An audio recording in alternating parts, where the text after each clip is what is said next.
This episode of the Unbranded podcast is brought to you by the Ninth Row Reviews page. Check out the latest reviews of brand new movies out in theaters. Don't spend your hard-earned money on movies that aren't worth it. Come to us first.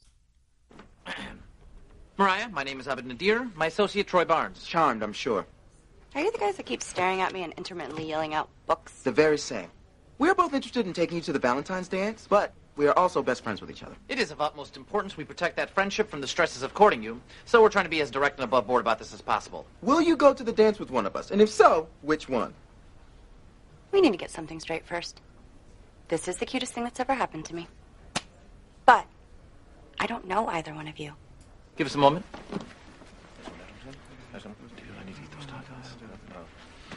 New proposal. Get to know us at the dance and decide there which of us you'd like to see again.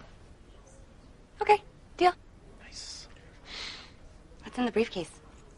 Oh, tacos. You want one? No. Great. We really wanted them. Yeah, we're gonna eat them.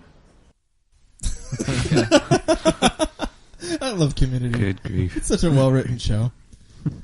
Hopefully it'll remain that way when it comes back. Well, everybody, welcome to the Unbranded podcast. I'm Logan. I'm Mike. I'm Justin. And I'm Jake. We got the order straight. Fix the roto. You Jake gotta is keep back it on right. the couch this week. But we got the order already good. Yeah, we Yeah. did. Good. And today we have our first special guest, welcoming him to our living room studio. John, how's it going? Fantastic. Thanks, John. He's really enthusiastic about being here. I really, really am. Everyone, John's here with us tonight because we spent approximately 6 hours on the most grueling photo shoot you've ever seen. There were It's probably lizards and desert scapes and water fountains and Tornado warnings in tornado Placer warnings County. in Placer County. Everyone stay inside. Insanity. No, but John, he did us a favor of taking pictures and trying to make us look not as stupid as we are. Which is really hard. It actually was really hard. They are quite the ugly bunch of people. Now, John, I know you. this is your first podcast, but can you talk into the microphone, please? Is this better? We Thank may you. be ugly, but we sound good. Yes. Of That's probably true. course, now we're being recorded on video, too. So, My wife Yeah. says I'm handsome in the dark.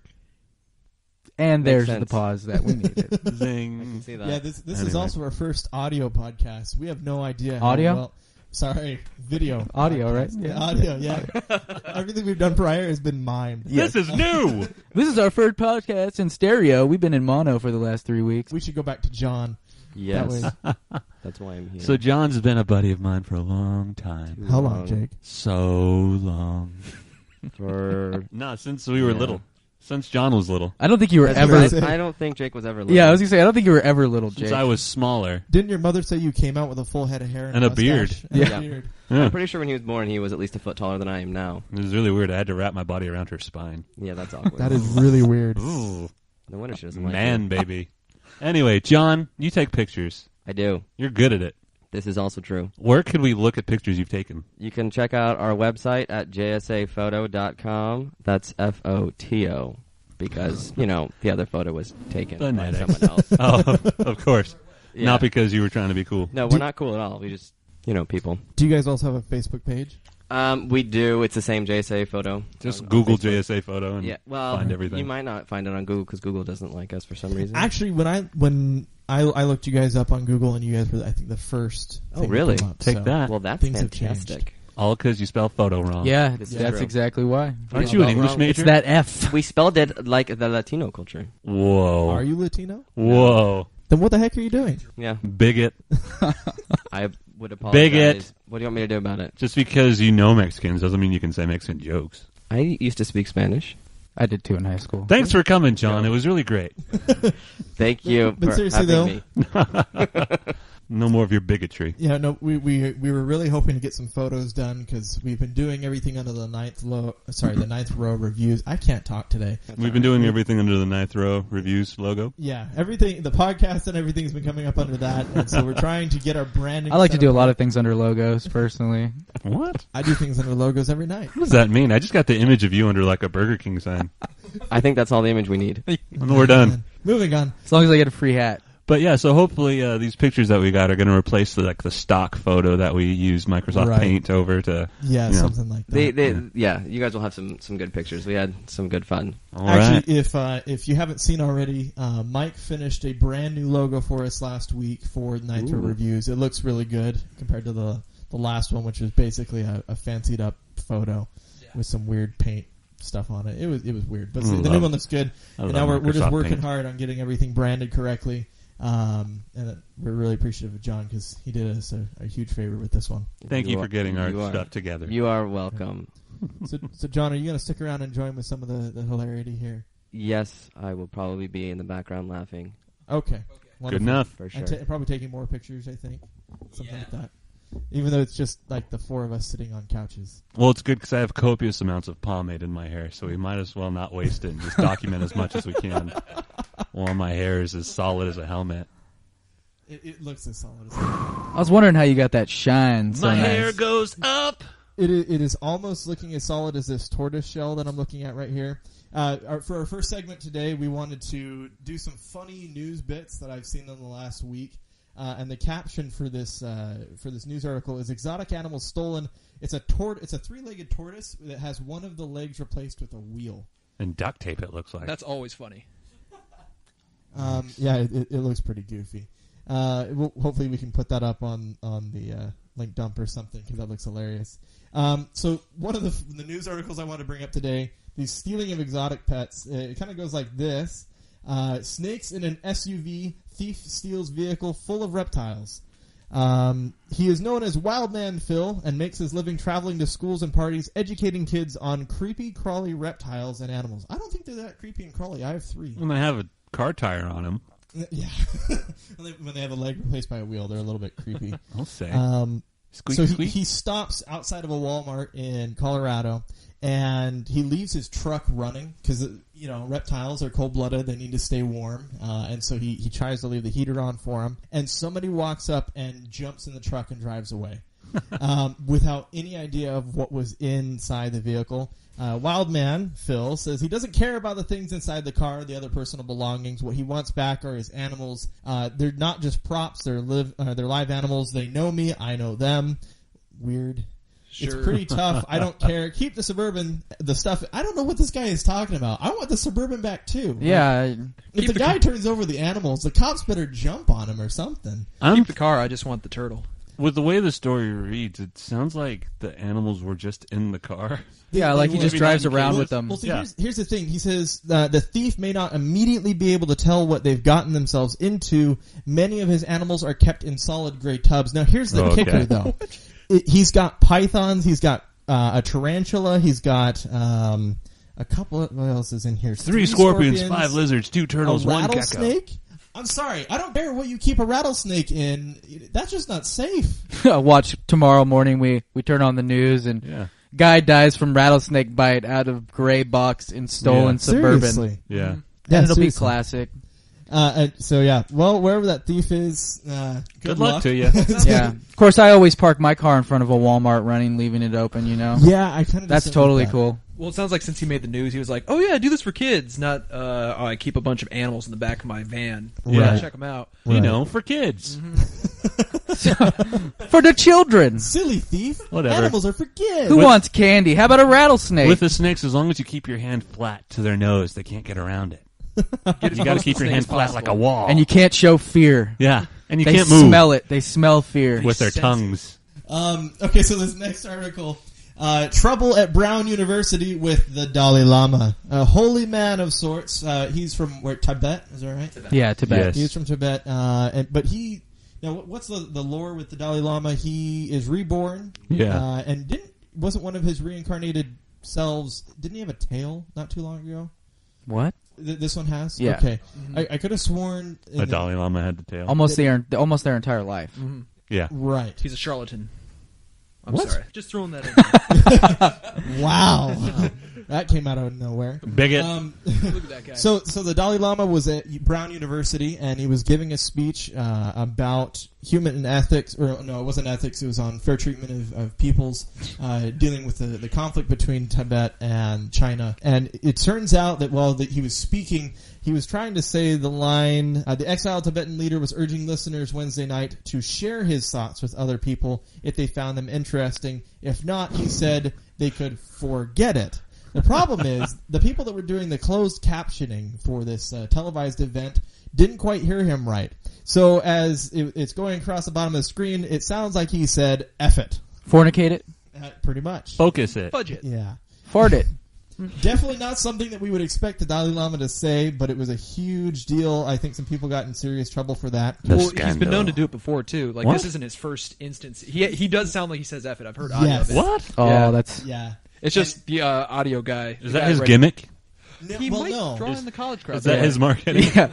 I'm gonna get these people. I had a Spanish teacher back in the day that had a similar problem. When he first moved to the U.S. with his family, they started working at a hotel. They would handle Green papers. Yeah. What? But he would go into the hotel rooms and ask if they wanted clean sheets. But he could not say the hard E sound. It was bad. It was really, really bad. He was teaching Spanish at my high school at the time, and he still could not really pronounce the hard E in sheets. He could do it in any other word except for sheets. So talkie mushrooms. Yes. Gotcha. I wonder if that's going to get bleeped. It's That definitely should. gonna be bleeped. I don't think it should. It's a You put the emphasis on the wrong syllable. It should get bleeped. shiitake. Keep on saying it. We got more bleeps. I know. Just keep going. Yeah. Are we bleeping We're now gonna have to instead of blur cutting? we're gonna have to blur the video. Are we? Oh. man. It'll just be a big Censor blur. bar. Censor bar right over Right your over face. right over his face. Just a Man. The, Everyone's racist and you're profane. very It's a profane. good combination. Good grief. I'm just here snuggling my couch pillow. Oh, no. That's so awkward. Lame. So the last article I wanted to bring up, actually, is this the last article? I don't think. No, it isn't. Donde es la it was- biblioteca? That means where's the next web article? Bigot. So straight from London, great story. British police apologized on Wednesday for using a stun gun on a blind man after officers mistook his white cane for a samurai sword. Nice.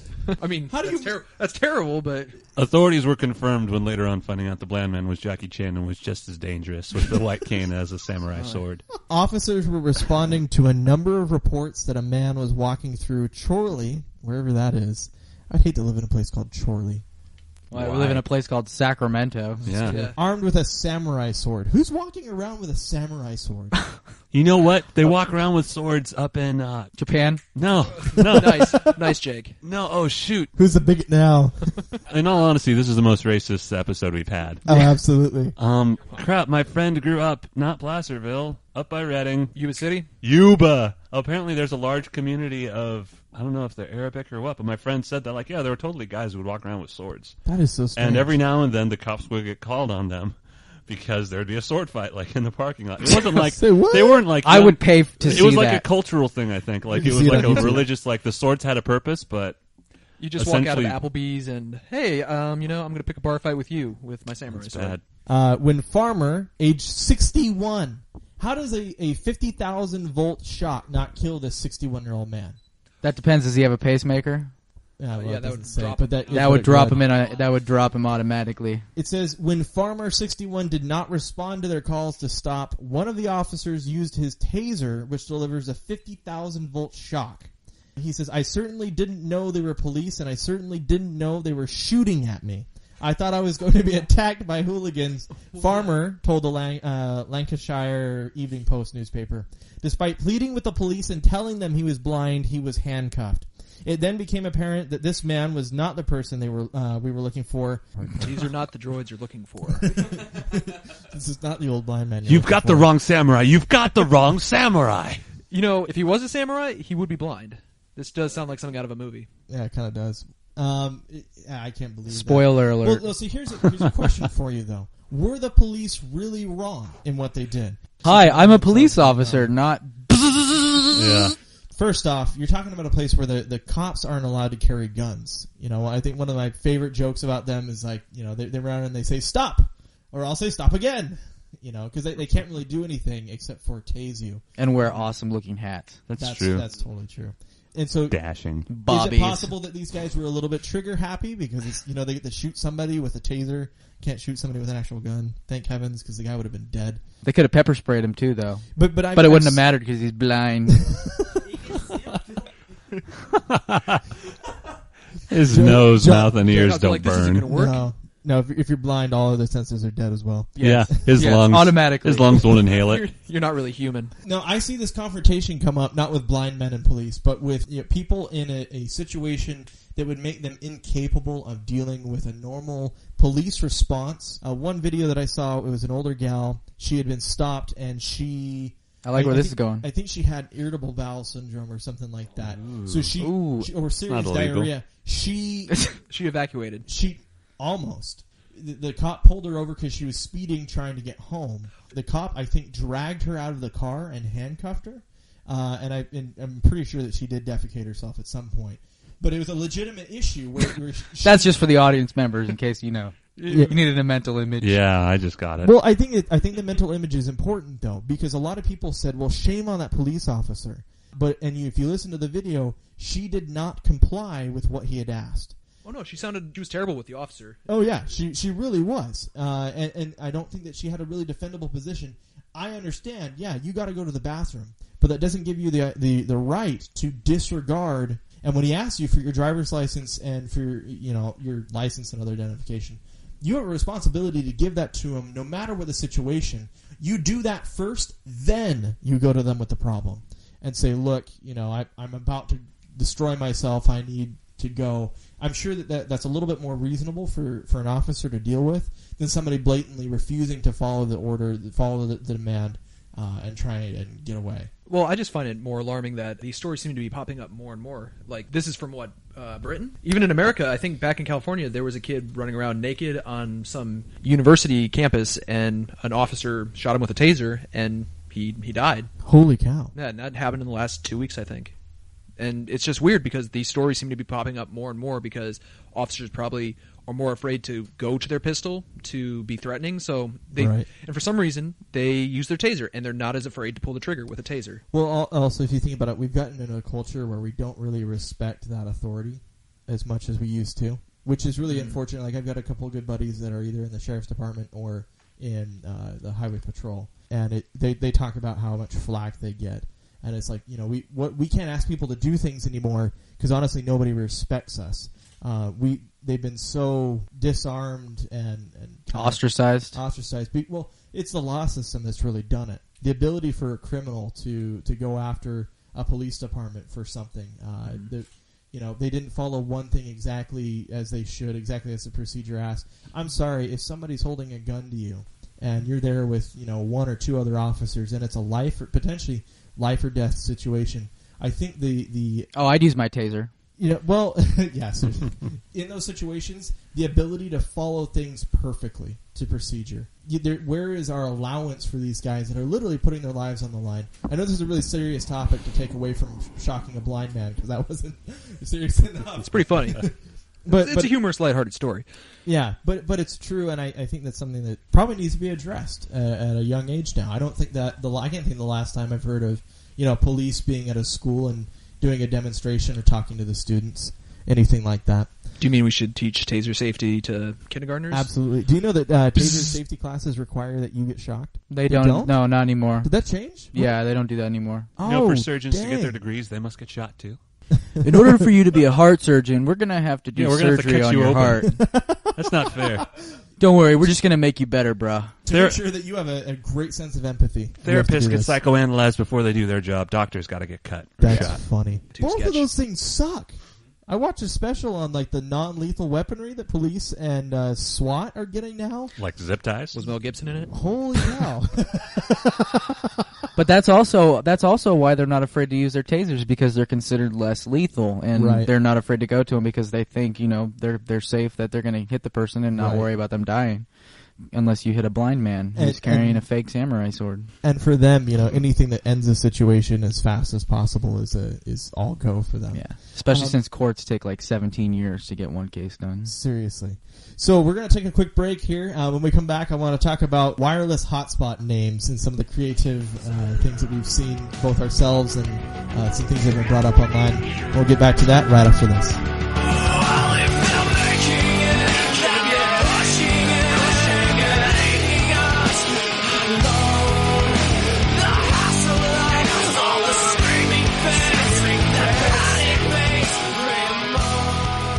This segment of the Unbranded podcast is brought to you by the Ninth Row Reviews games page. $60 a game is just too much to pay for a game you aren't going to like.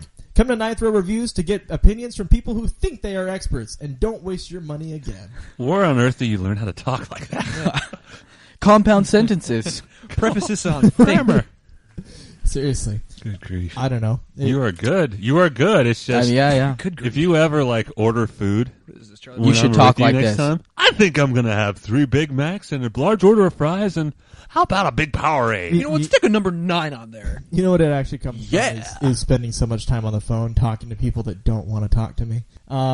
I spend a lot of time talking to city officials, zoning departments, and tax assessors and collectors. Thank you for calling the Unbranded podcast. My name's Justin. How can I be of assistance? Well, no, they're not calling in. I'm calling out, and a lot of the time it's just like the nicer I can make my voice sound. Thank you for calling, Del. My name is Bob. Bad. Bigot. This is bad. Episode. Last week it was moist. This week it's bigot. Bigot. You bigot.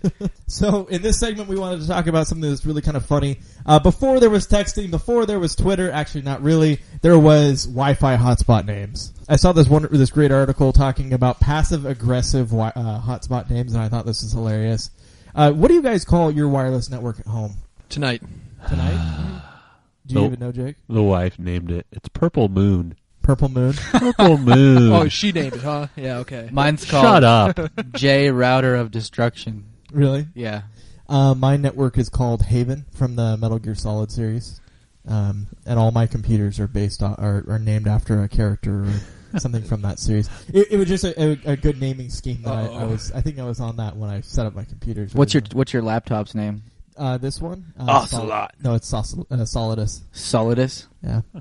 I'm gonna go home now and name my computer Big Boss. Master Chief. Whoa, buddy. No one brought Halo into this discussion. Whoa. Did we just cross just jumped. IPs? Did that just happen? Yeah, we did. We hardcore jumped IPs. But back into the wireless hotspot names. Actually, I got to say, I would like to see Master Chief and Snake go at it. That'd be, in a fighting kind of way. No, go at in it. a fighting kind of way. Someone like Mortal Kombat kind of way. Brazers right now. Finish him. So. What? No, it's a great reference. It's perfect. That wasn't that funny. But that's Mortal Kombat. What does that make sense? That doesn't make any sense. All these references that half the people aren't going to get. But great. Everybody got it. The people who listen to us, if anyone's made it this far, they'll got it. Yeah, if you're listening at episode 5, you get our jokes. They'll get it. Or they got it. Grammar. Are we still on this English thing? I'm stuck on it. I need to communicate better, guys. Moving on. So the standard name that most wireless networks are going to come up as when you first set up your router is home, or it's going to have something to do with the brand of router that you use. I know D-Link is really big on that. All theirs uses their name in it. But a lot of the people that are more technically tech savvy, they will change it to something else, and they try and be witty instead of just the home or the wireless whatever. These are some of the best ones that we've heard. Ones like drop it like it's a hotspot.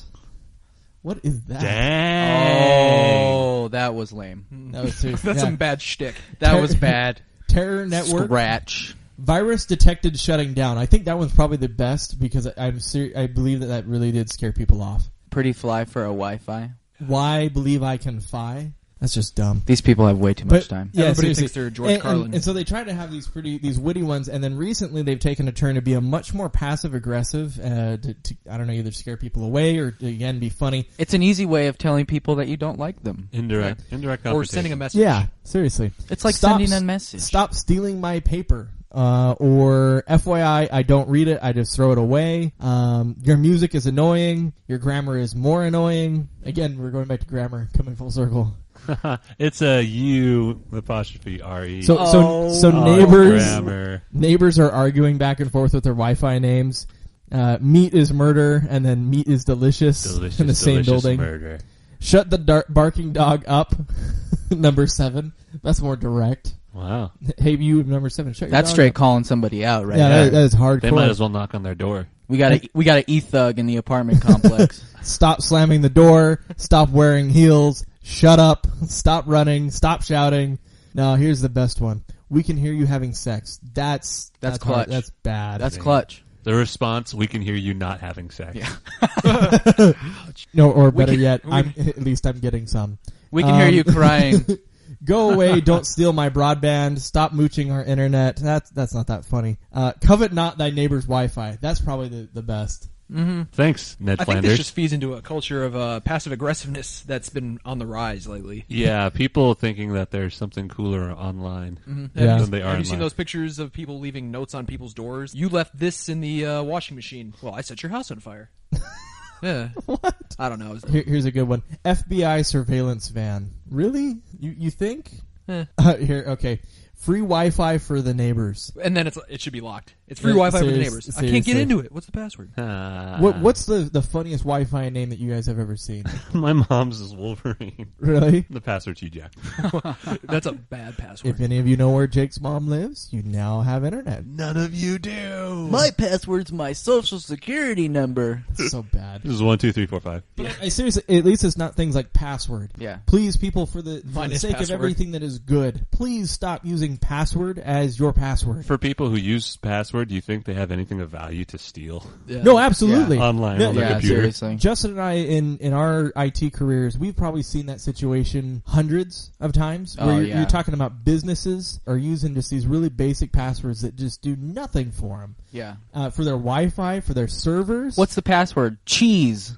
Really? What? You know, actually, I read an article that, talking about how, as far as brute force attacks go, and for the audience that doesn't know what a brute force attack is, it's a piece of software that goes... You're about to be Brace yourself. You're about to learn something. It's about to get brutal. It goes character by character trying to determine what a password is. And it turns out that brute force attacks against passwords that are actually a phrase or full-on words take longer than randomized characters. They're not sure exactly what causes this phenomenon, but I guess it has to do with the fact that you have to have a certain number of vowels and consonants together in order to constitute what is a word, that it ends up running through or taking longer for it to get these full-on words than it is for single characters. It's kind of an interesting fact. Wait, so which is better, words or just random? Words and phrases are somehow better than random. Yeah, well, you know, Sac State requires like 25 characters for their password or something. Do they really? Nice. Yeah. My old password's name was my mother's name is Lori. That was my old password. Yeah, yeah. I had to change it again just because I wouldn't really. Well, it doesn't matter. You added spaces, did you? Yeah, I added space. Undercolon. There's dots. Undercolon. But now actually a lot of websites are using dual authentication methods, which require you answering questions along with your password. Oh, so irritating. It is, for us, it's irritating because we don't see the purpose to it, but it's starting to be. Banks are requiring it more often now. I think U.S. Bank was one of the first dual authentication banks out there. Bank of America does that too. Bank of America does that a lot of now. banks do it. Yeah. Gmail has now Google has opted into allowing you to choose if you're going to use it or not. And for those of you that use your email on multiple computers, not just your home computer, I'd actually suggest that it is harder for people to get through to your password. If you use that dual authentication. If you have no idea what we're talking about, that's okay. Look it up on Google. It's really easy to find. It's nothing really too complicated. But for the majority of people, you're not going to need this. What is your mother's dog's maiden name? I hate it when you try and be like witty with your answers to those questions, and you do always forget. I always put no. Every time I check No my bank for account, everything. I have to call Bank of America because I still don't know what my password is. That's so bad. What's the best password you've ever seen? Not your own, but probably some of your favorite ones. The guy's user account, or no, actually it was a Wi-Fi. The password, the WEP was poop, and the password was poop poop because it has to be 8 characters. That's so bad. It's people being lazy. Yeah, that's people being super lazy. Actually, I've learned you should throw in like Spanish characters, like the N with the squiggle on it. They're called The accents. tilde? The squiggle, the Bigot. squiggle, N. Squiggly. Squiggle ends. Squiggle. I didn't know that you could use special characters like Bigot. that. I have it for my phone. Well, yeah, but your phone's slightly different. Yeah, Apple. Well, there is nothing wrong with Apple. No, I think Apple is a fine product. It is. It's a very fine product. The finest. iPhone 5. None of us have had one yet, right? I'm actually going to be getting one soon. Are you excited for it? I was about as excited for it as I was the 4S. Yeah. Can I Not at get all. your 4S once you get your 5? GameStop is going to be getting my 4S because they're giving you what, like $200 for it? They'll give me like 150. That's not bad at all. Or 125. Well, all the companies are like giving them free now. I think probably one of my favorite ad campaigns against the iPhone, though, is the Samsung Galaxy S3. It's stupid. It is stupid, but it's still funny. No phone is superior to the iPhone, in my opinion. Really? Yeah. I don't know. I'd say that my Razor's pretty dang good. Then why is it that every phone comes out says it's the iPhone killer? No, that's true, and that is. I think that is separate from the hardware and the actual specs of the phone, and that is more of a marketing decision. The reality is there are many comparable phones out there. A lot of people come to me, and unfortunately, I get the stereotype of being an Apple hater. In the first episode, when I did hate on Apple a little bit, I don't hate Apple products. I dislike Apple because of what they do as a company. I think that some of their business decisions are morally questionable, but they make great products. At the same time, though, there are other products that are really, really good. Android devices, the Samsung Galaxy Pro devices are really good. The Motorola Droid line are really good. Each of these phones, each of these tablets, they have strengths for different people. Minus the software. Yes. Their software is garbage. For who? For all Android products. Are you kidding me? I love my Android products. No. Okay, let's do this a little bit. No. What's better? Get it on. What sucks about the Android software? How about when I actually tap an icon on your phone, it takes like 2 to 3 seconds for it to actually load. When I tap something on my iPhone, it comes up right away. 1 to 2 seconds. When I switch between screens, it actually moves with my finger, not 2 seconds after I actually move it. My Razor does the same thing, if I could find it. If you'll realize, Logan can't even find his Android. Yeah. What kind of product do we have here? And here's another good one. I have Find My iPhone on the internet. Go to your Find My iPhone app, bro. Well, no, I have Plan B for my phone, which is the exact same thing as Find My iPhone. Plan B, it's buy new Android. But see here. Oh wait, what? I thought that was a type of birth control.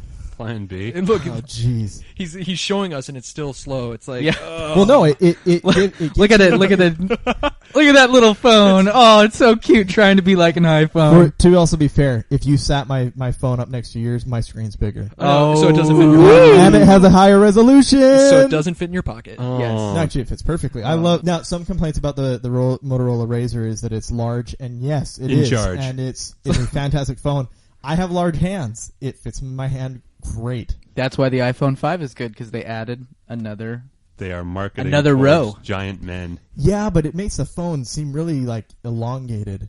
It's actually almost identical in size. They've just increased the screen size. Right. So because Apple's better at doing right technology and software at the same time. See, this is why Justin was a Mac technician. Well, hey, I'm just saying, when I bought my iPhone and I could use it right off the bat, and it took like Android 4 years to update to Jelly Bean or whatever stupid acronym name they're on right now. Mine came straight out with Jelly Bean. When it came off the line, I had Jelly So it Bean. is Jelly Bean. That's what it's called right now. Cute. Yeah. Or is it Ice Cream Sandwich? I thought that was the new one. No, actually, you're right. No, mine is Ice Cream Sandwich. See, it is Ice Cream Sandwich. I thought you were making this up. No, these are real names they for name their they name stupid them after software. desserts. Yeah. I was like, Jelly Bean, what is that? Sprinkle.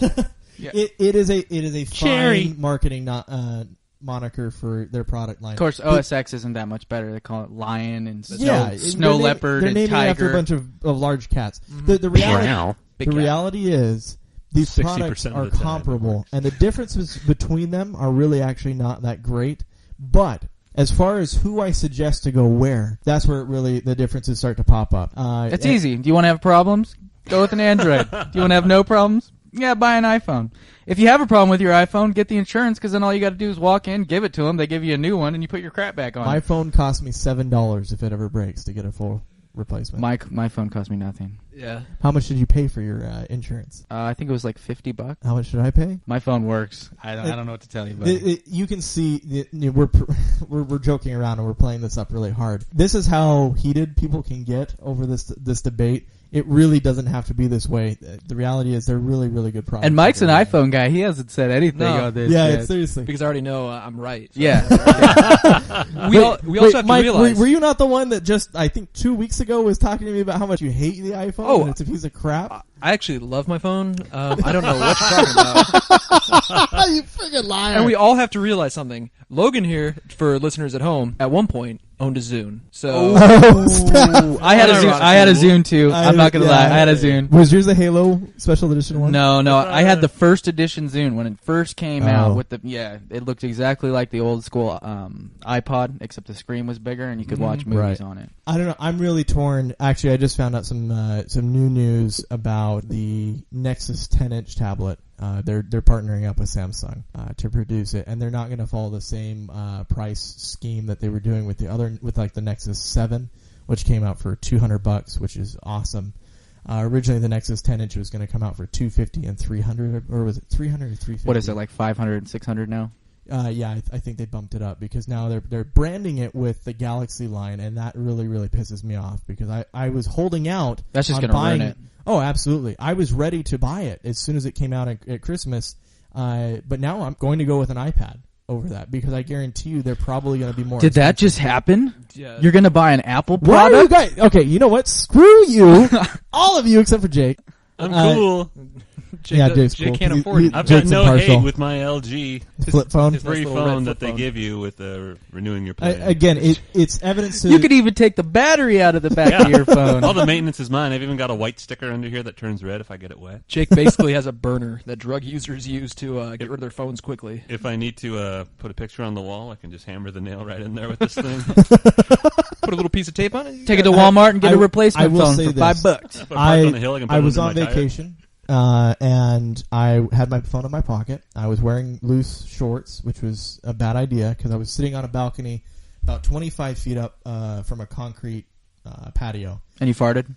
It fell out of my pocket straight off the ledge of this patio and came down on the corner of the phone where the camera is at. And it did not crack the screen. It didn't break the camera. There was only a slight crack in part of the casing, and that was just a really minor fix. Is the shell metal? No, it's like plastic. the other razors? It's plastic. It's not a metal unibody chassis. I think it does have a little bit of an aluminum border here, but the rest of it is the plastic. But the point is, it survived a massive fall. Oh yeah, if you dropped an iPhone, it would have shattered. Oh yeah, they made absolutely. It glass. So there are legitimate strengths to each of these different product lines, and so when I go to talk to people about what to get, it really does determine on what they're trying to do with it and who they are, how they use their device. If they're going to be going around a lot of different places, and the chance of it getting smashed and beat up. If you're going to give this phone to a teenager, I would not buy them an iPhone. First off, I'd never give a teenager something that's that expensive. Honestly, you're talking about something that's twice as expensive as an Xbox. You are like 24 and talking like a 90-year-old man right now. He's married. I'm careful. Oh, you are married. I got to remember you're married. You're already all tied You down. sound like a bumped 40-year-old. up 40 years. Yeah. How about those damn kids sitting on the side of the street on their cell phones?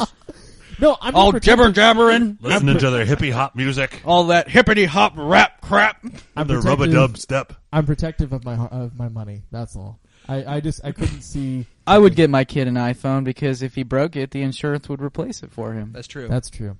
Actually, you know what? I'd get him an iPod Touch so that way he couldn't use the phone portion of it. Yeah. No, you just get an iPod Touch and then put Skype on it. Yeah. And load up with some money. Actually, does Apple support the Google Voice software now? Yes. Yeah. They do think so, on the yeah. iPad as well. So Or on it's the superior to your Android. Yeah. No, mine does as well. It's See, produced by- Google it's even produced threw by in the Google. towel. Google even threw in the towel. They even knew they're not. like They're never going to come up to iPhone status. So they're just like, here, we're going to put our products on your phone. Yeah. Blam. Okay, we all unfortunately. Do you see any Apple products on Android phones? They won't allow that. And you That's know because that. Android sucks. No, it's because that Google. We're has just gonna better- keep going on Yeah, Hey, Bing, bing, Rampage. bing. Rounds over. Logan loses.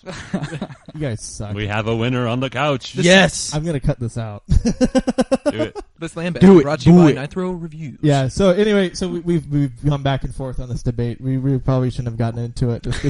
It's presidential debate night. Yeah, The it's- debate's in the air. Debate is totally in the air. So we're gonna go ahead and take another break, and we'll be right back after this.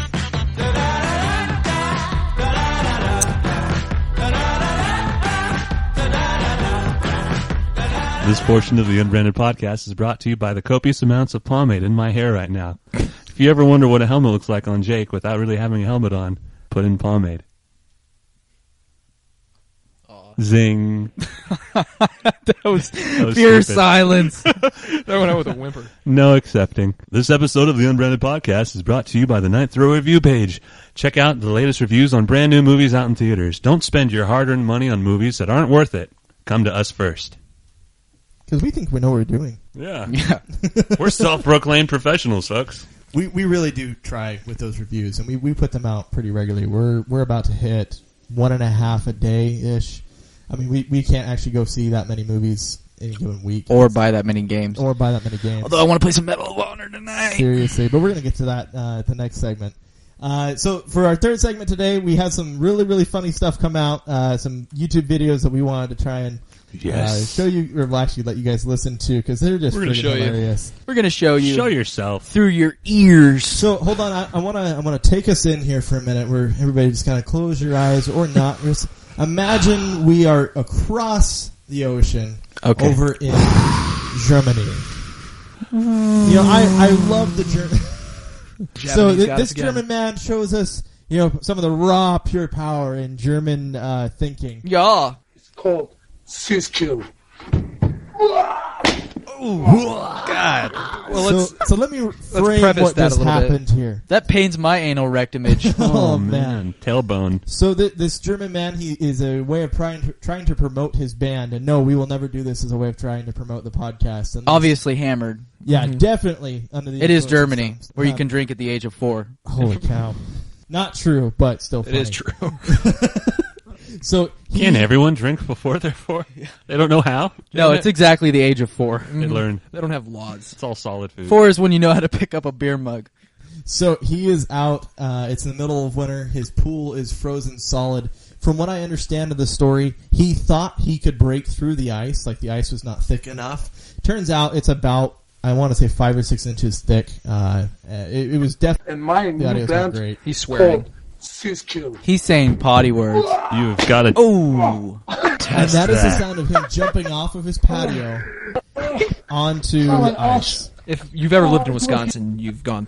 And my new band is called Siskill. Oh my God, he's actually speaking English. Yeah, that was English. That's the first time I picked up that. My name band is Siskill. He is straight up hitting the ice with his tailbone. He looked like he wanted to do a cannonball, and like he was totally ready to just break right through the ice. Now, first off, that's a stupid idea all on its own. That's an awesome idea. I don't know what you're talking about. Once you're underneath the ice, you're stuck, dude. Well, I mean, unless you can find your way to the hole that you just made. It's not like he's in the middle of a river. Well, still, if it's cold enough and the shock's enough, No. air gets knocked out of him, he sinks. Right, or even if he Death just ensues. can't find his way back to the hole. He should have at least tested the Oh, yeah, ice. you got to test that stuff. A paranoid, and everybody's coming to get me. Wow, what is this, 1998? But Yeah. you see stuff sitting Throwback. on the ice, though. You see, like, lawn chairs and stuff Yeah, I sitting know. on the ice. It's like, dude, you're really not thinking about this. Think about how hard you actually have to hit it to make an impact. Well, you know, he made a great impact. He hit it pretty hard. That was his tailbone. Have you ever done a polar bear run? I have. Yeah, you have. What is that? That's where you get in your bathing suit, you run into like freezing cold water, and depending on who you're doing the polar bear run with, you either run right out or you stay in there for a certain set amount of time. And die. I've done that, but I did not know it was called And then that. you asphyxiate. Yes, and then you die. It's pretty intense. Death I've done it on ensues. some ice-filled lakes before, and that's pretty bad. Yeah. Like swimming through and you actually feel chunks of ice hit you. Yeah, it's not fun. And Your dead fish. Your genitals literally crawl inside your body. Editing that. It's more of an endurance test. Yes. Yeah, it really is. Who's the toughest man? Anyway. Nature. So brilliance Nature. over there. But, you know, I don't want to just pick on foreign countries. I want to be able to pick on ourselves as well here in America. You bigot. So I hate on things equally, remember? So I wanted to bring up one of the biggest things that's hitting the U.S. right now. It's actually been out for the last couple of months, and I think they may be in season 2 of their TV show. Wow. Many people will recognize the name Honey Boo Boo. But you guys, none of you have, correct? Am I the No, only never one? watched it. No. Okay, but Mike, you do know the name. I think you know what this is about a little bit. Regrettably, yes. Okay, so this is the audio of Honey Boo Boo, a 6-year-old beauty queen. I'm Alana. I'm 6, and I'm a beauty queen. Queen. The other guys must be crazy if they think they're gonna be me, Honey Boo Boo Child. I'm super solid because I do pageants. Oh my god. You're done already. Now, hold on. Audience, if you can't understand what she's saying, don't worry. We can't either. There actually are subtitles here so that you can understand what the heck this girl is saying. Now, you know, she's 6 years old. 6-year-olds talk. She's 6? She's 6 years old. 6. Wow. They may not speak the best English, but this is pretty rough. The Queen's English. Her fat's 8. Now she's dancing. Oh. Is she not on something or what? Is she dancing or having a seizure? Diabetic. That's actually part of the show. My mama nickname is Coupon Queen. Coupon Queen. I got some money to do my pageants with. I like to win because I want to win money. $1 makes me holler, honey boo boo.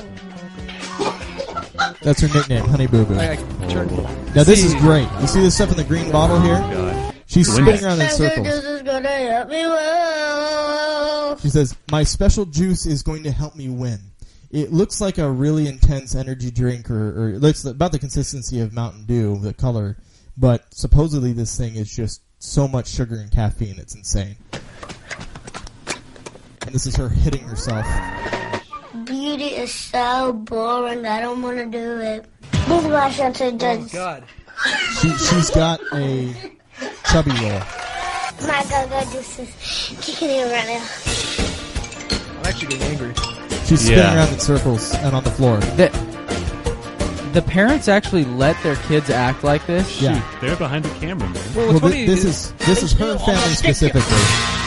For some reason, the mom isn't in any of these clips. Shake your butt, baby! There she is. Now here's Mom saying, "Shake your butt, baby." The mom is the worst character in the world. Or the best character. My Daisy Duke. I never thought I'd ever hear a 6-year-old say, "I rocked my Daisy Dukes."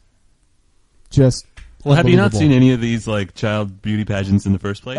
They're sickening. I've seen some, and they're really bad. They're sickening. And that's where the show comes from. Yeah, that comes from that. I don't even remember daytime. what it's Well, you if you've seen any of the show, which none of us, I've probably seen most of it because I wanted to do some research into this before. Yeah, that's what you tell everybody. It was research, guys. It was research. I get bored on Wednesday nights. A lot of people, they attribute this to them being from the South and being hillbillies and being just dumb in general. These people aren't dumb, and neither is Alana. And I think that this interview on Jimmy Kimmel probably is a great example of that. They know exactly what they're doing. This is what they show on the television show is not reality. It is not what they actually act like. It is a scripted, manipulated representation of what their life is. And while, that it could be pretty outrageous, I mean, this juice and whatever that they keep feeding her, the couponing obsession / addiction that the mom has, it could be pretty bad. But you listen to this interview, and here, I'll go ahead and play a little bit here. They're welcoming on. Everyone's excited that you're here. Now, which one of you is Honey Boo Boo and which one's Mama? Just so we can... Really? Really, Jimmy? It's a joke. It's a joke. Come on. Jimmy's Come on. I've never found Jimmy that funny. No, I haven't either. I like Jimmy Kimmel. I liked him on, I think what's he's it, a little Man bit Show? subpar. I'm more of a Conan. The Man Show. The Man Show is funny, but most of his exposure for me has been his Jimmy Kimmel Live show, and I just can't find the writing that funny. That's Mama, and I'm Honey Boo Boo. Do you like being called Honey Boo Boo, or do you prefer being called by your real name? Both of them. You like both of them? Yeah. Do you have other nicknames besides Honey Boo Boo? Yes. What are your other nicknames? One's Smoochy and one's TT. Smoochy and Tasty?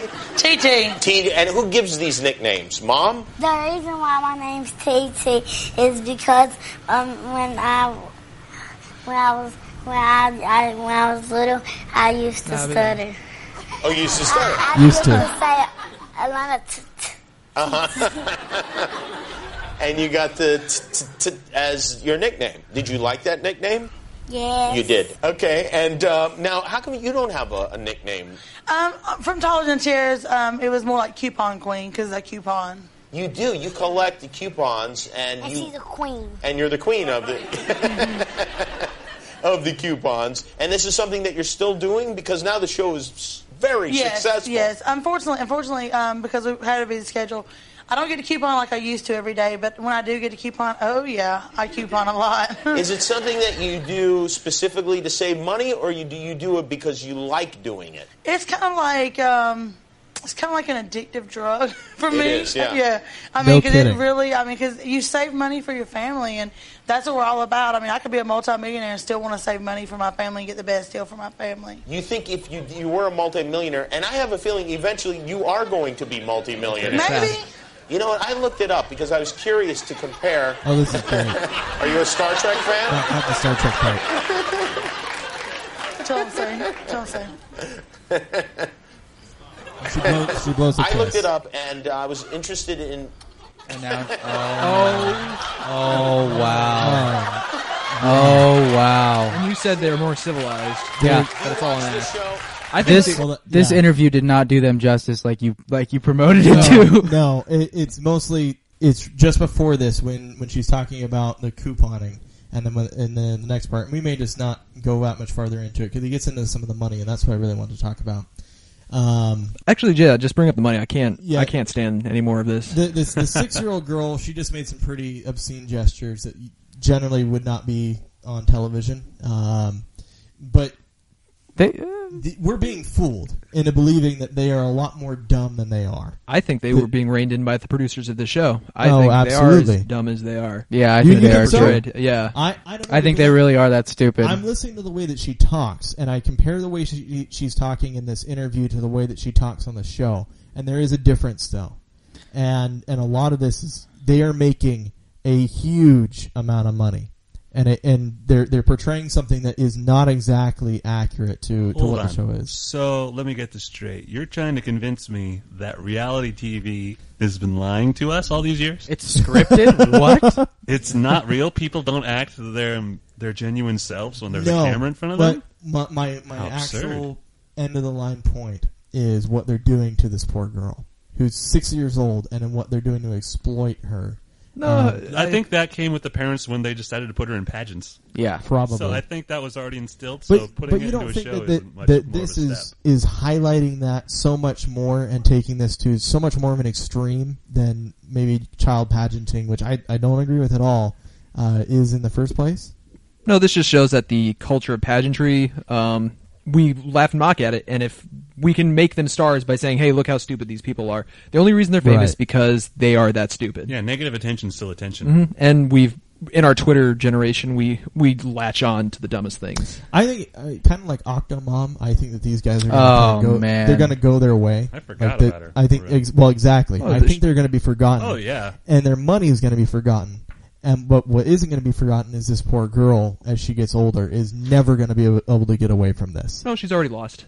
She's a lost cause. I think that comes with child celebrities. She's another Lindsay Lohan. Or child services, whichever happens first. They'll pick her up on the Disney Channel. Oh, I hope and then, not. Yeah, and then make her bulimic. Yeah, make her bulimic, and then after that, she'll go and do some kind of HBO show that's super risque, and yeah. Which is exactly what she's done, huh? Yep. Honey Poo Poo will be no more.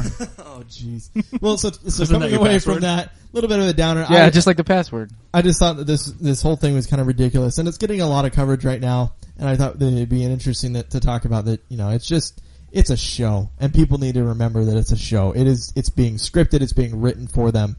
This is not, again, another representation of reality in any way. This is what producers think is going to sell, and unfortunately it does. That's the thing, though, is people watch it. Stupid people watch stupid people.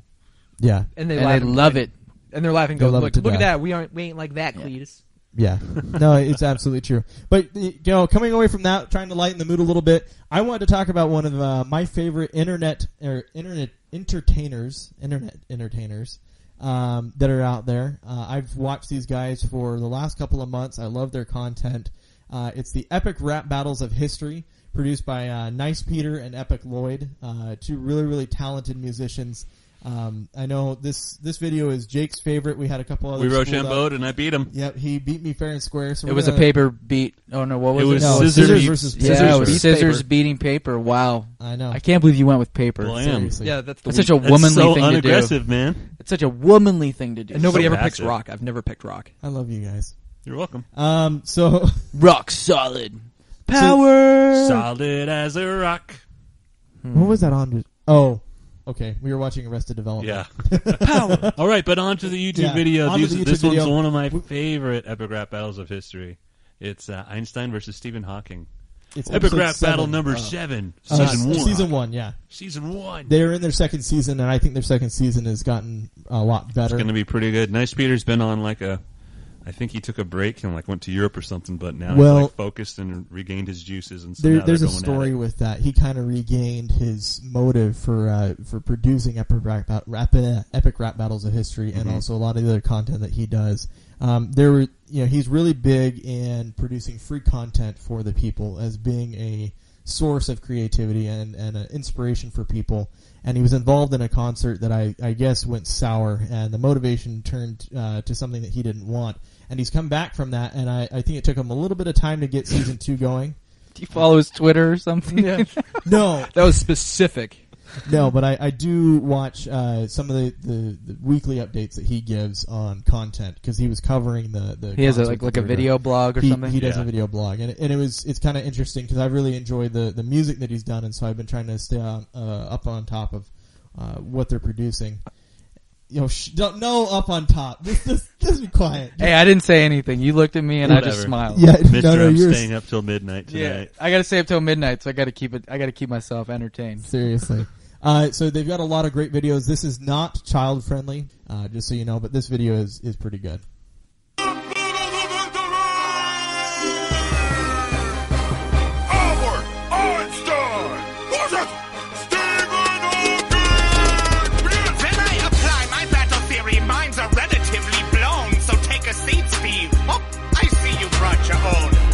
Your voice? I can't frickin' tell. You sound like Barney having sex fit to speak and spell. I'll school you anywhere, MIT to Oxford. All your fans will be like, that was awkward.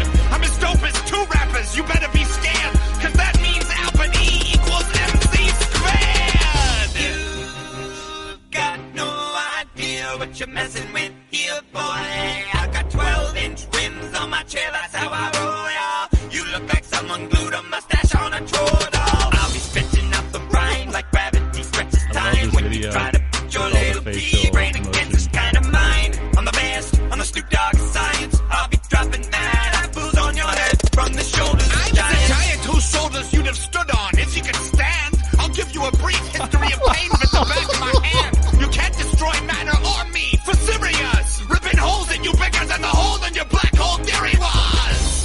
This part's golden. There are 10 million particles in the universe that we can observe. Your mama took the ugly ones and put them into one nerve. You're making. I'm about to big rap from scratch like Carl Sagan. And while it's true that my work is based on you, I'm a supercomputer. You're like a TI-82. Oh, damn, a calculator joke. Oh, take that. Texas Instruments. Damn, he really just made a calculator joke. Yeah, no, it's pretty... And he pulled it off. They're really solid on their content. Yeah, they are. That was pretty good. Dive into their characters and just pull out just the most random stuff that you can just Wikipedia later. Well, that's one of the few times that somebody on YouTube actually deserves the 53 million hits that they got. Yeah, that one video has almost 54 million. It's 53,952. That's insanity. Yeah, that's insane. These are solid. It's a great series. And they deserve every penny that they make from this stuff because they're producing real brand new content. When's the last time that you've seen SNL produce something that's that entertaining or that original? Never. Except for because I don't watch SNL. Yeah, exactly. SNL hasn't been good since the 80s. Since they picked up Keenan. Yeah. It became the Keenan and Kel show. It's without so Kel. true. Oh, Thank you for calling Good Burger. Home of the Good Burger. Can I take your order? It is 1998 with you. Yeah, I swear. it is. You're on a theme. I'm throwing back tonight. Let me go get my Birkenstocks. Back when Apple was good. Yeah, back when Apple. Oh, Apple's still good, buddy. You tried to catch me there. You tried to catch me. I almost had it. You almost had me. So Nice Peter is the name of the main artist. Go check him out. He also works with Epic Lloyd. They both have YouTube channels up there. Go check him out. They've got probably one of my favorites is Hitler versus Darth Vader, episode 1 and 2.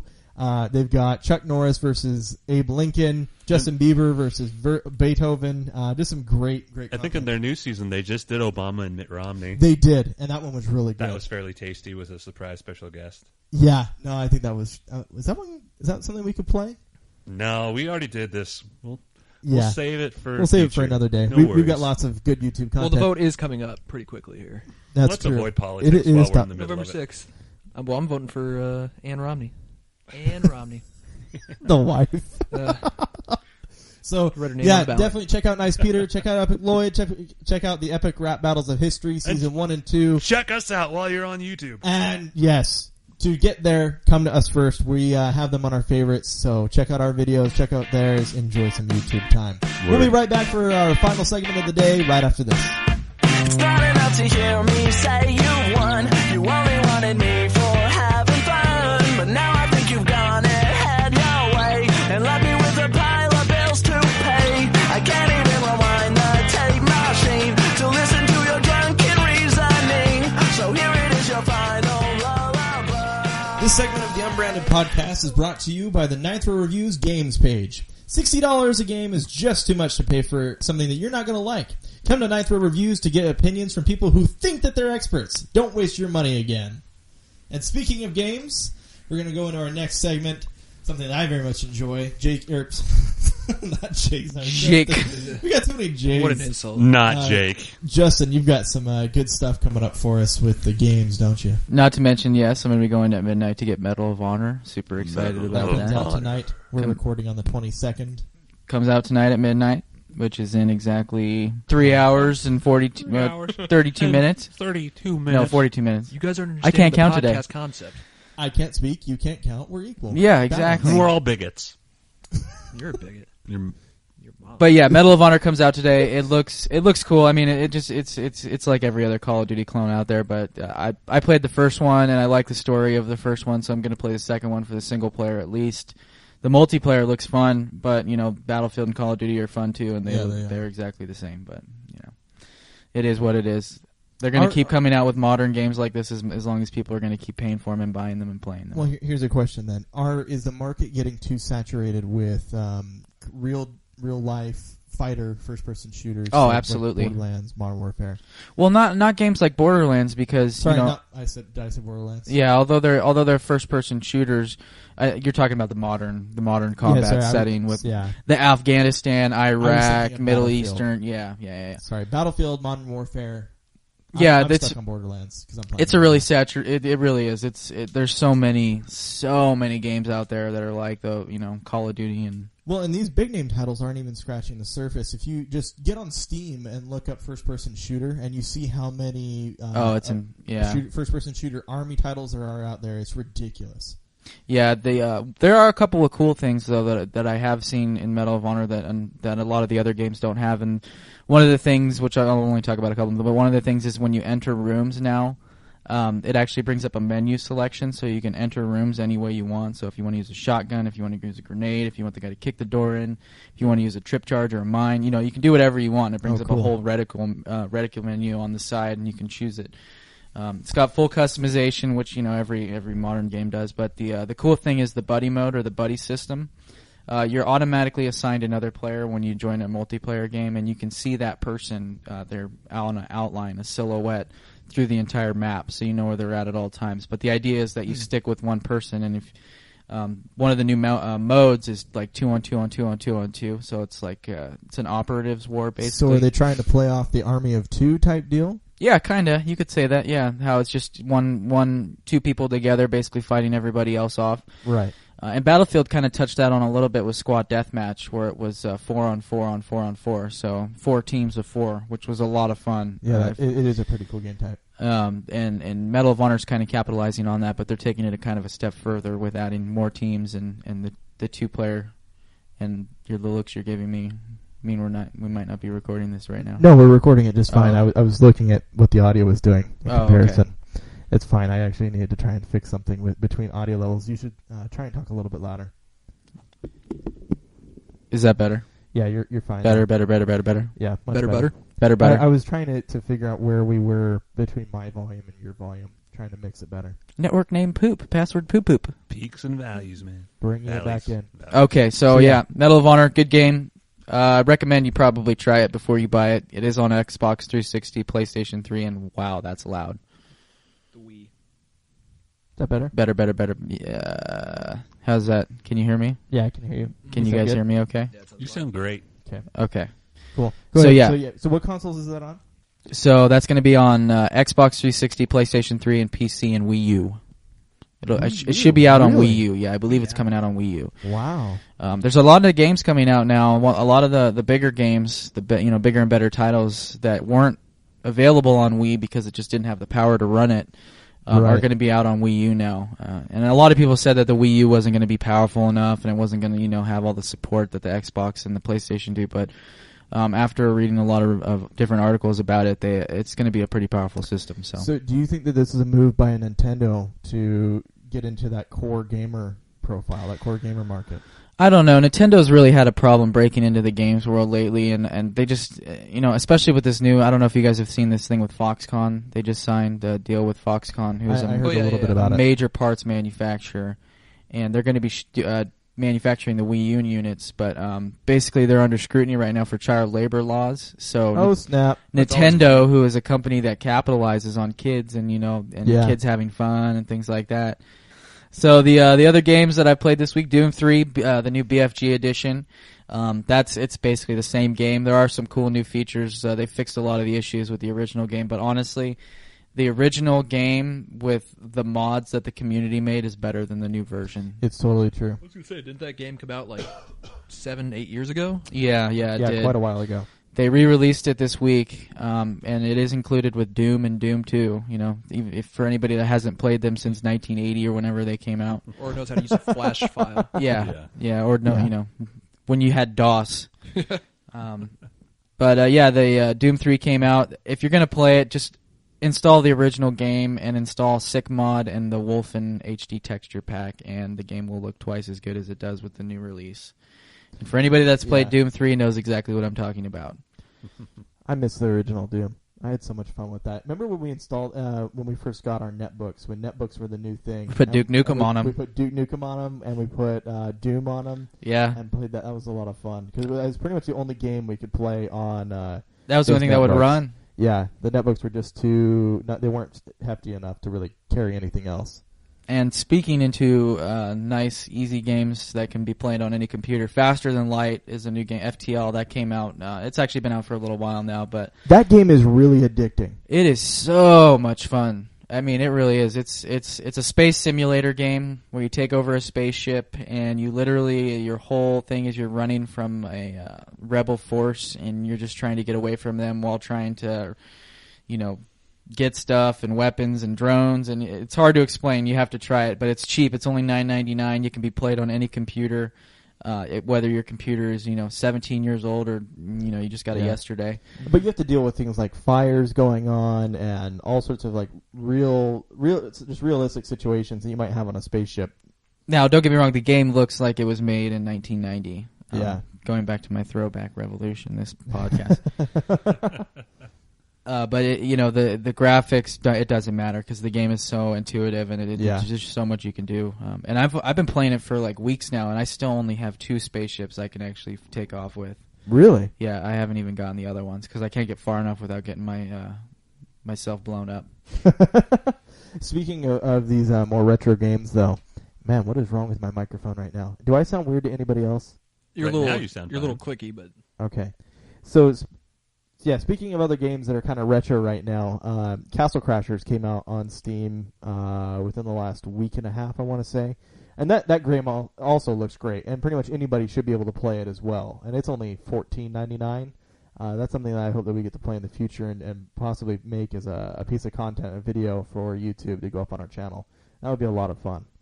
Oh, Castle Crashers is great. I have it on my 360, and my brother's beaten it like 5 times. It was on the 360 arcade for a while. It probably still is on there. Yeah, it's still there. I think I can pull it back up at any point. I don't know. Right. Who knows anymore? But going back to you, Justin. The other game I played was 007 Legends. Wow. Do not get this game. I mean, I don't know how to say it any other way. Do not buy or even rent this game. Don't even waste your time. That is 5 hours of my life that the campaign's only 5 hours long. That is 5 hours of my life I will not get back.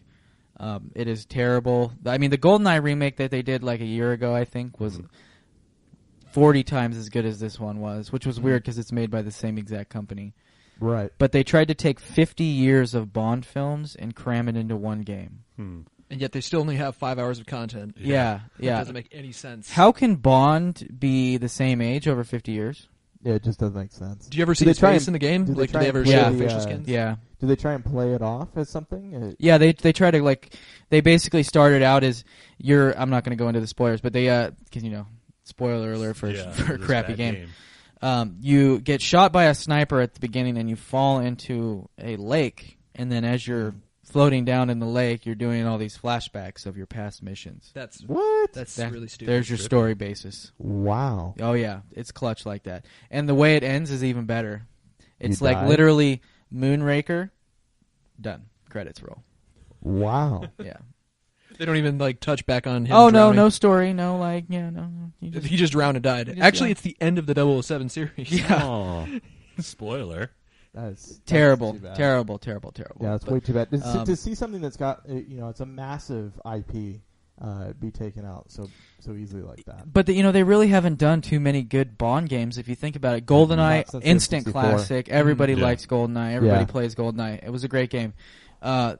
The remake of GoldenEye, also a good game. Yeah, it was. Other it's than fun. that, there really haven't been too many Bond games that have been solid. There have been a couple on N64 as well. There's one on the Xbox that was okay. I think it was like Goldfire or something. Yeah. The new the Blood and Sand or something. I can't remember what it's called, but it's the one, the first one that they did with who's the new Bond guy? Daniel Craig. Daniel Craig. Yeah.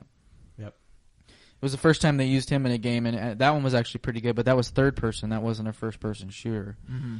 So they almost need to do something to rejuvenate that series because release a new movie. Yeah, Skyfall. Well, that's the thing. The game is supposed to end with the Skyfall mission. So oh really? Yeah, because since Skyfall's not out yet, it's going to be a free DLC for people. Oh my god! If you can survive through the other endless, boring nonsense in the campaign. It'll actually end with the end of the Skyfall mission, but you have to wait for the movie to come out before you can basically beat the game. Right, because they can't spoil the entire movie. Yeah. They could have just waited till the movie released and then released the game with it. Yeah, so that it can be just as terrible with more content. Seriously. That's too bad. Yeah, and the game doesn't look too bad. It runs on the Infinity Ward engine that Call of Duty runs on. It actually looks pretty good. It's the melee system is terrible. They have fist fights in it, which is dumb.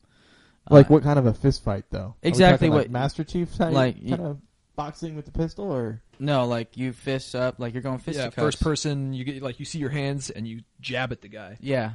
Wow. Yeah, it's like that. I've heard some of the bosses that you fight though don't fight back. You just kind of punch at them and they they dodge. don't really do anything. They just dodge.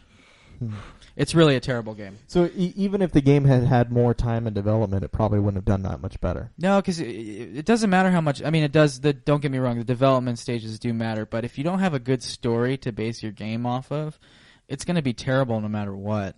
No matter what you do after that point, it could be the best looking, best gameplay ever. But if you have a terrible story, people are going to hate it. Right. No.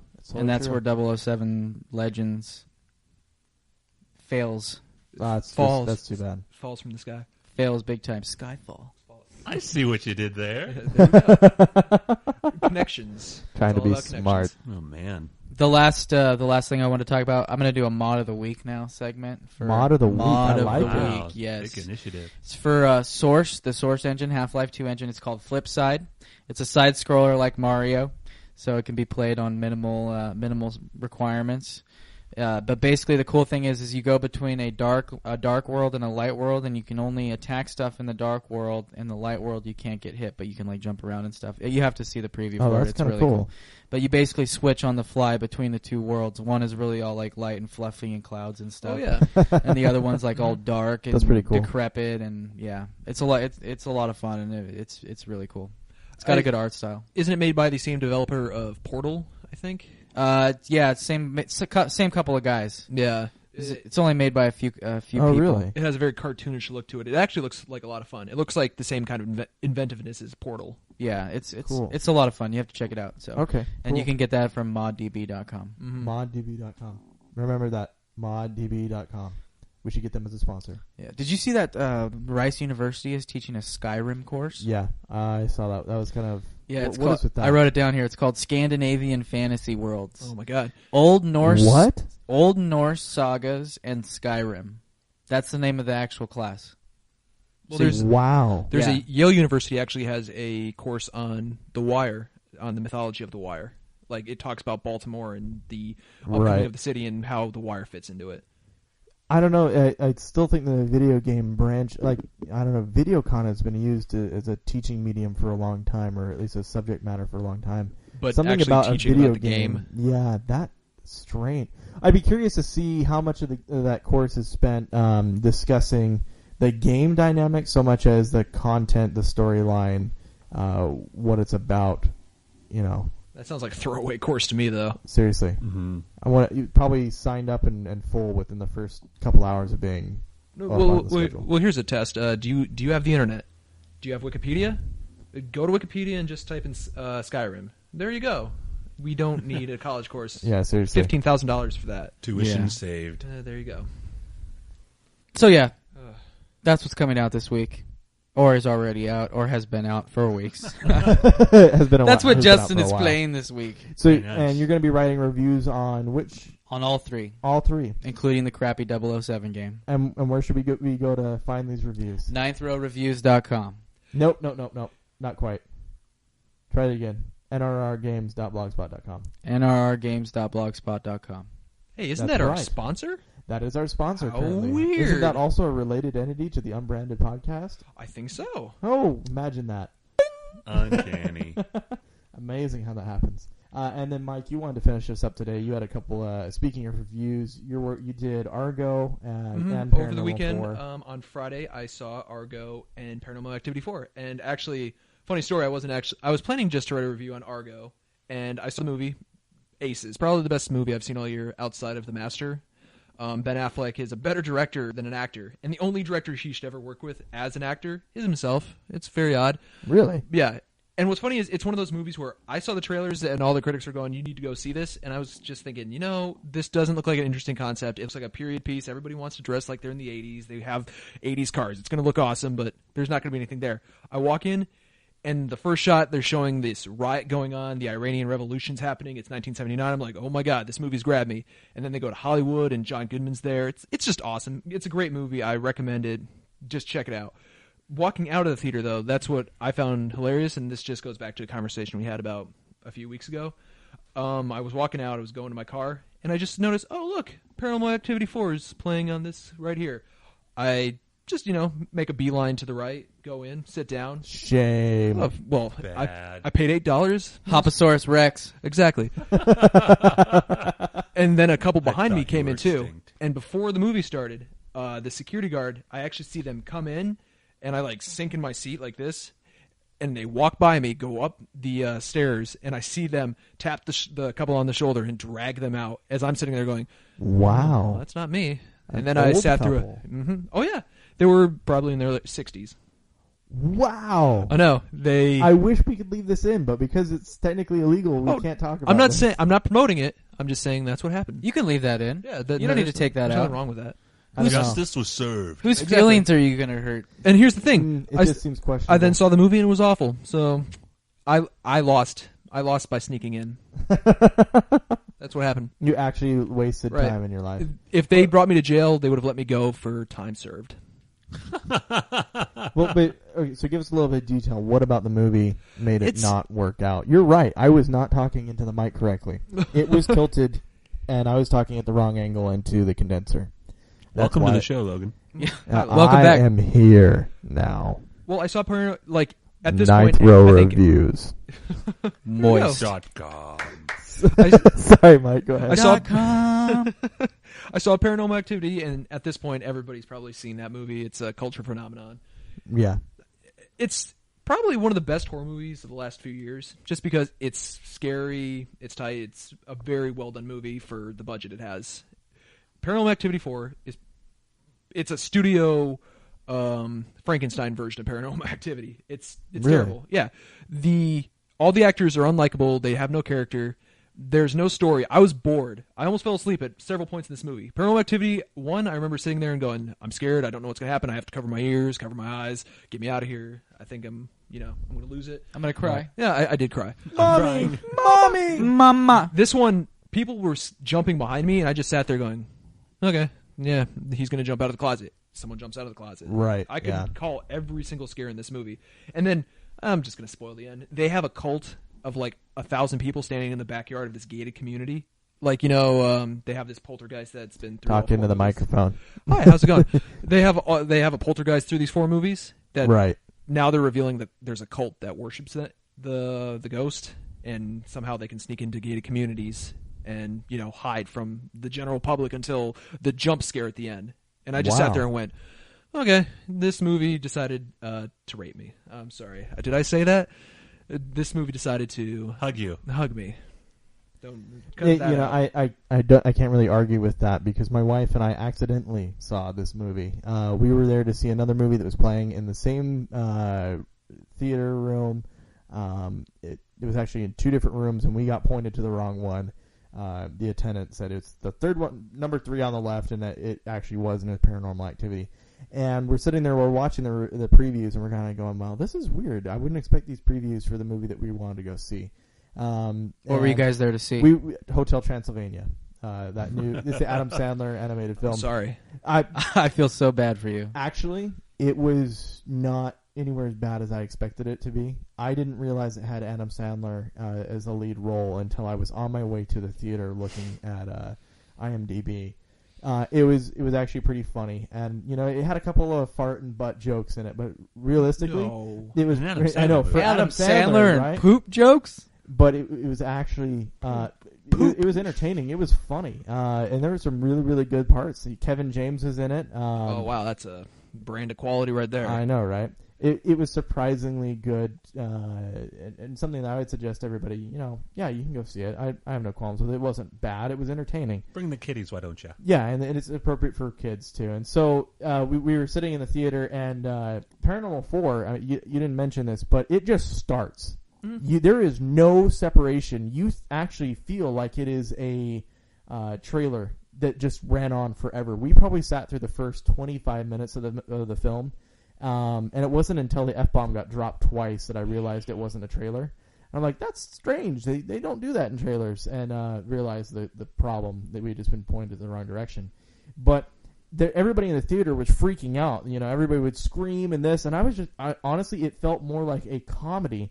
Like this, it felt more at home with the Scary Movie series. Yeah, it's almost a farce of the original version. Like you can tell, it wasn't meant to be a comedy, but honestly, the way that they approach the scariness of it, I could see why it could be a thriller, but this did not feel like a horror film to me, because I'm sitting there, I'm like, I know exactly where this is going. One of the big parts of it is they use the product placement of the Xbox Kinect, and a feature that the Kinect has is how they are able to see this specter or ghost or whatever.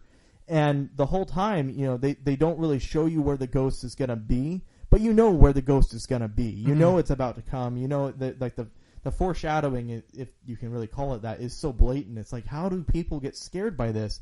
What do they expect to see? I mean, it fell short for me, and I had never really looked at and watched the Paranormal Activity movies with much interest before, and so being in there even by mistake was kind of interesting. So yeah, I agree. It just fell short of probably what it should have been. That's a shame because I like the third one. I thought the third one was really good, and I actually like the first and second ones too. The second one, but I thought the third one was my favorite. Yeah, and I was kind of surprised to hear that the fourth one didn't do so well. I don't watch scary movies. Yeah, I don't usually watch scary movies either. I don't enjoy them as much. Are you big into the horror / scary? Oh yeah, I love horror movies. I definitely, Frankenweenie. That's my next big one that I'm going to go see. I don't like blood and guts. Yeah, my thing is the blood, guts, and gore. If it's a horror movie without that, I'm generally more relaxed. What is it about the blood and guts that you don't like? Too manly? They belong inside the body. I'm great with suspense. M. Night Shyamalan wrote great movies the first time you see him. He wrote two good movies. Before he did Avatar, the Airbender movies. The Happening.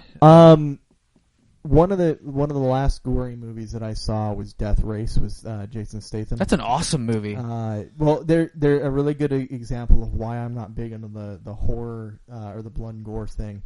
Is there's a part of the film where a female driver, what do they call them? They had a specific job. They were in the navigators or something through the course. Yeah.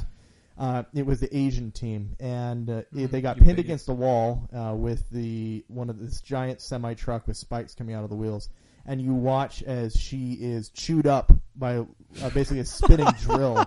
Awesome. You don't remember that part from the movie? No, I don't. No, he's my brothers and I got up and walked out just because there's something. Generally, the blood and gore it goes hand in hand with like a torture scene.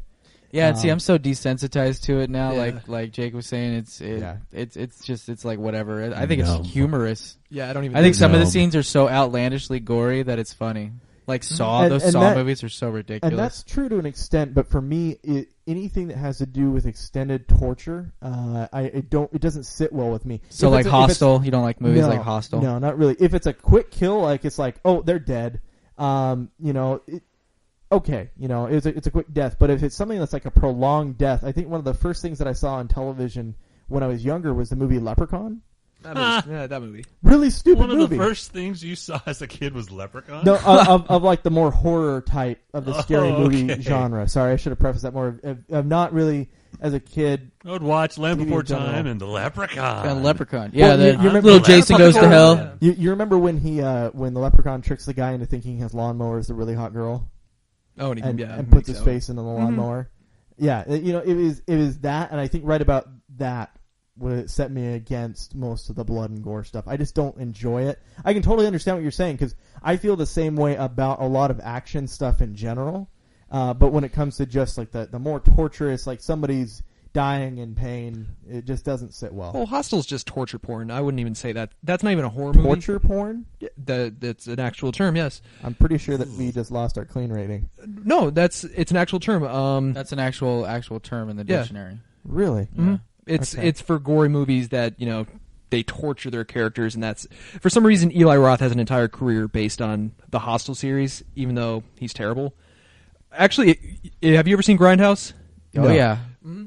I've seen parts of it. I've never seen check out our website this week. I'm going to send up a retro review of Grindhouse for everybody to check out for the Halloween season. And we also have a few other series. I'm going to do what is it called? A retrospective of the Halloween, Friday the 13th, and Nightmare on Elm Street series. Oh, so okay, cool. Check that out sometime this week. And basically, I'm a huge horror fan, and Halloween's the best time to check it out. Yeah, that's true. It is fitting for this season. Takashi Miike is one of my favorite directors. Really? He's done so many horror movies. What did he direct? That sounds familiar. His latest movie is 13 Assassins. Yep. Oh, and which is awesome. And then he did. Is he directing The Man with the Iron Fist as well? No, that's RZA. Yeah, RZA? The RZA. RZA. He did the score for Kill Bill Volume 1. Yes, he did. Mm-hmm. So, movie nerds. Yeah, so anyway, there's going to be some interesting reviews coming up pretty quick, and there's some good movies out there, even in the horror genre. Unfortunately, Paranormal 4 does not fit that bill at all. So don't waste your money. Don't go out there and watch it in the theaters. Buy Connect instead. Yeah, it's a demon. A demon is haunting us. Buy something else. Spend your money some way. Spend it on us. So speaking of the reviews, do check us out at nrrmovies.blogspot.com and nrrgames.blogspot.com. We've got some great content up there, and also if you're looking for a way to support us without just donating money to us, which we will accept, we will gladly accept that. We do have a banner, cash, check, or money order. We have some great advertising up there right now. Check it out. If you need to make a purchase on Amazon, do it through our website. On the right, there are some advertisements for Amazon.